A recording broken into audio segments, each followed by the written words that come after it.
Welcome to the Modern SD. I'm Coraline, your host, and this is the podcast where we keep it real about life as an esthetician.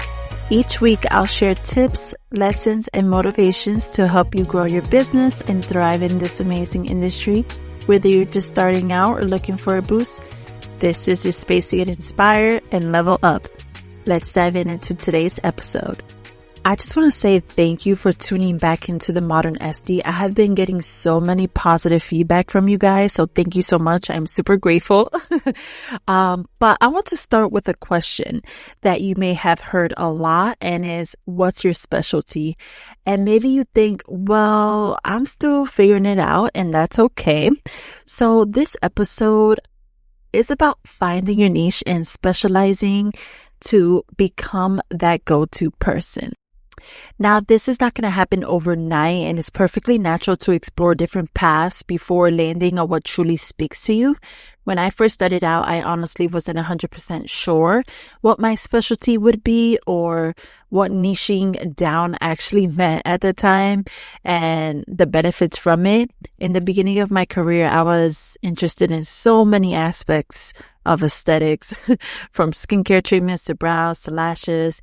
I felt pulled in a few directions, but as I worked with more clients and continued learning, I started noticing the things I naturally gravitated towards, what I felt more drawn to.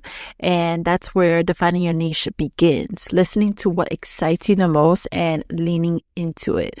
So how can we discover what you're passionate about?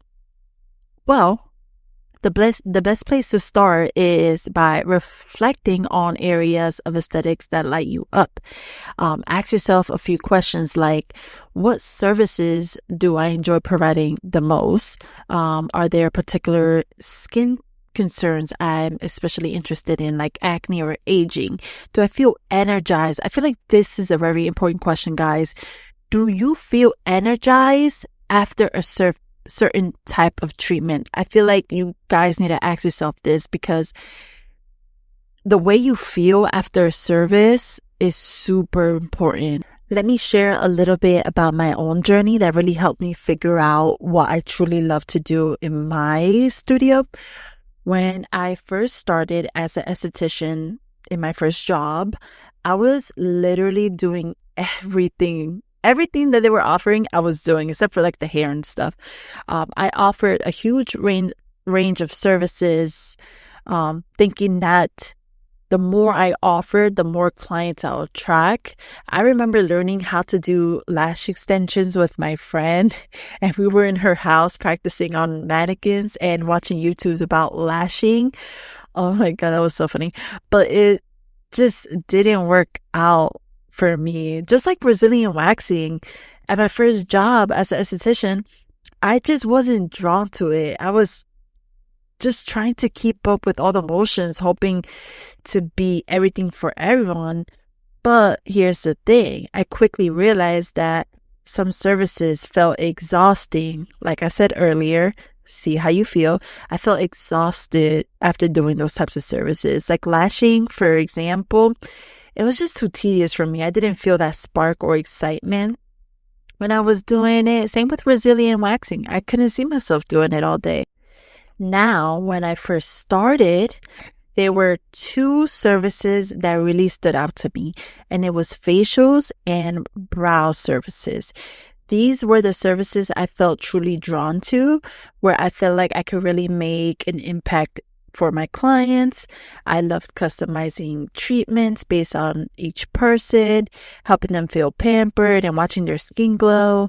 As for brows, they felt like an art form to me. There was something so satisfying about shaping someone's brows and seeing them leave feeling more confident and refreshed. Over time, I noticed that the clients I was attracting were specifically coming to me for facials and brows. That's when it hit me. I wasn't just any esthetician. I was the esthetician people turned to for facials and brow shaping. So I decided to really lean into that from the beginning of my career. Even as I worked at different spas, those were the two main services I focused on and marketed. Fast forward to opening up my new studio, Revi. Initially, I focused on corrective treatments because I love seeing the results they give my clients. But as I worked more, I realized that my passion was still with brows. I decided to specialize in brow services, which is what you see on my page now. Would I offer corrective treatments again? Absolutely. As my business grows, of course, I'll keep those options available. But for now, brows are my focus and what I'm known for. By focusing on what I was most passionate about, I could offer more specialized and elevated experience. It wasn't about trying to be everything to everyone anymore. It was about being known for something I was truly passionate about and good at naturally.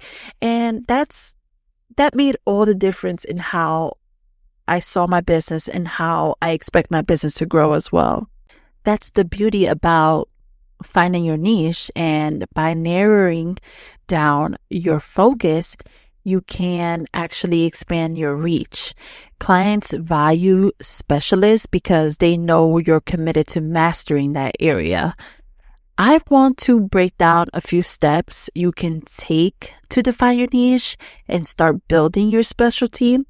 These steps are, I feel like, designed to help you clarify what you're passionate about as well and turn that into a thriving career path. So 1, I would say reflect and experiment.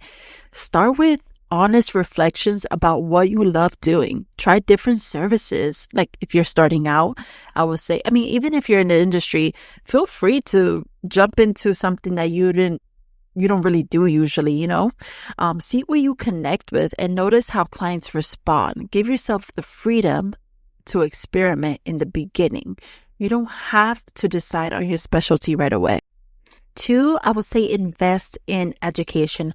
Once you have a sense of specialty, dive deeper by taking advanced courses, certifications, or workshops related to that area. Education is a power tool for building confidence and establishing yourself as an expert. The more you know, the better results you deliver for your clients. My last tip would be stay updated and also adaptable. Remember that specialization doesn't mean stagnation.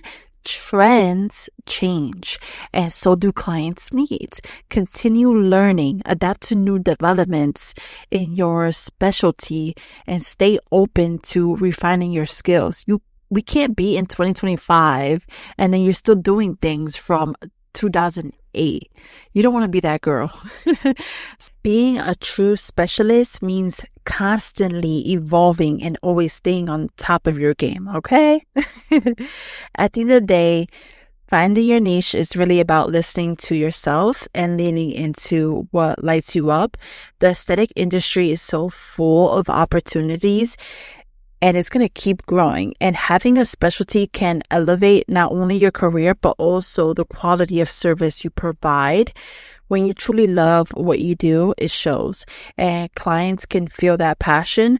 Specializing allows you to create a reputation, build deeper client relationships, and ultimately create a more fulfilling career.